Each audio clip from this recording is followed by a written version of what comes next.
Maybe I was wrong about TikTok. You know, I made a video a few weeks ago where I mentioned that TikTok was a cyber weapon.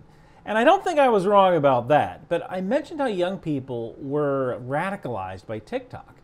And I don't think I was wrong about that either. But I might have been missing a motivation. The video I'm about to show you went viral on Twitter, and I want to show it to you not because I want to make fun of the young woman in the video, but because it fits the context of something that might be missing in the lives of younger people. Here's the video. And what would you say is the main goal with tonight's protest? I think the goal is just showing our support for Palestine and demanding that NYU stops. I honestly don't know all of what NYU's doing. Is there something that NYU's doing? I really don't know. I'm pretty sure they're... Do you know what NYU's doing? About what? About Israel. Why are we protesting here? Palestine will be free! I wish I was more educated. I'm not either. Oh.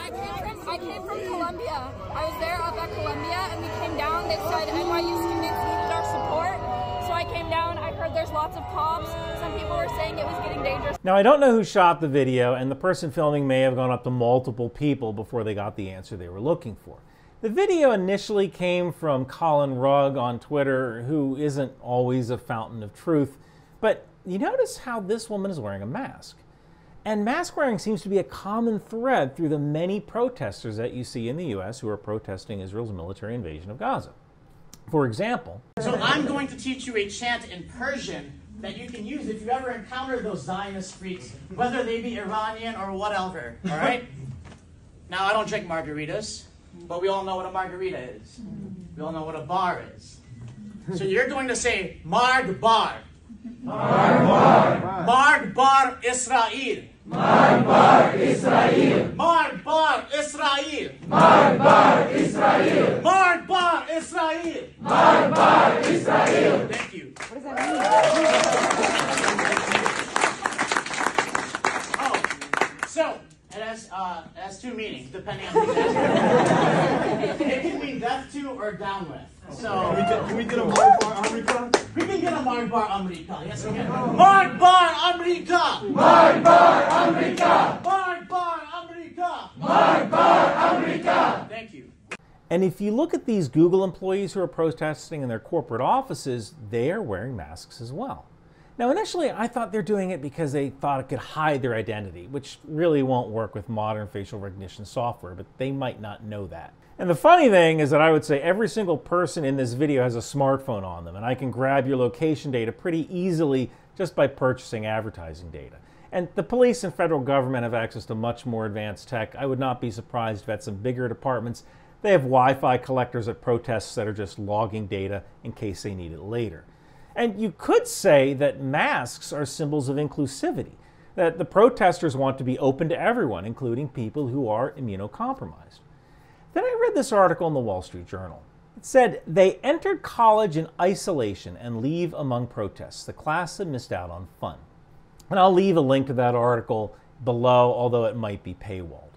The article goes on to talk about how college students today are lonelier, less resilient, and more disengaged than their predecessors, and how a lot of students wouldn't even leave their rooms for a dorm meeting. Instead, they asked to use text or Zoom. At Dartmouth College, students spend 44% less time in social places such as the gym and cafeteria and 9% more time on their phones. And this woman mentioned that in social settings, this anxiety just creeps up on me when I'm in a crowd. Before, it wasn't something that I used to register. It didn't matter. So maybe the protests that we're seeing across campuses can't just be blamed on TikTok. Maybe it's something else.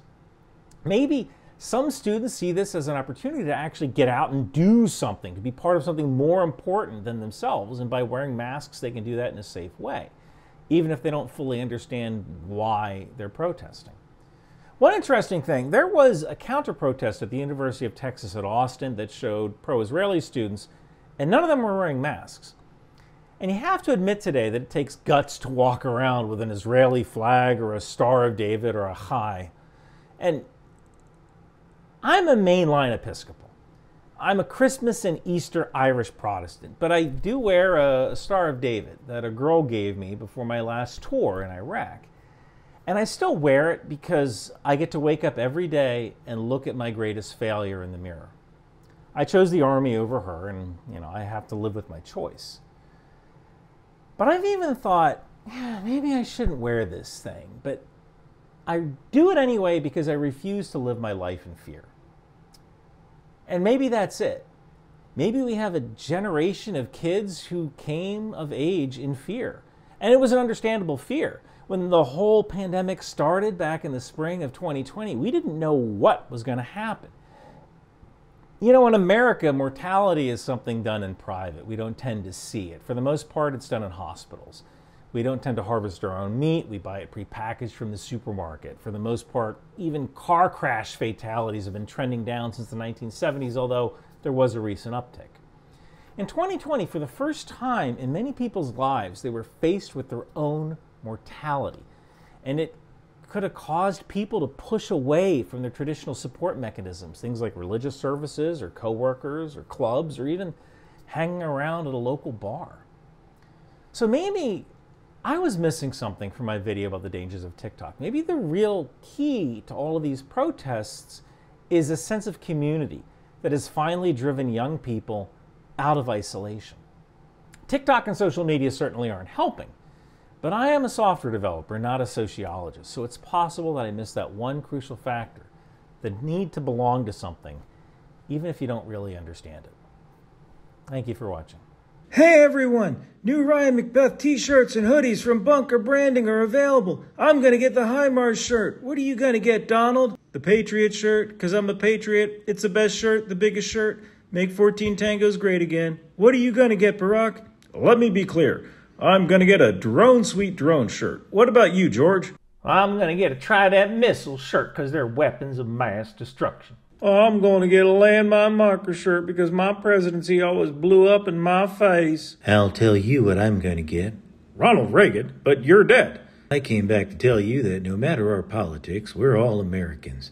And we should buy Ryan's hoodies and t-shirts because they pay for the stock footage and licenses that allow him to make awesome content.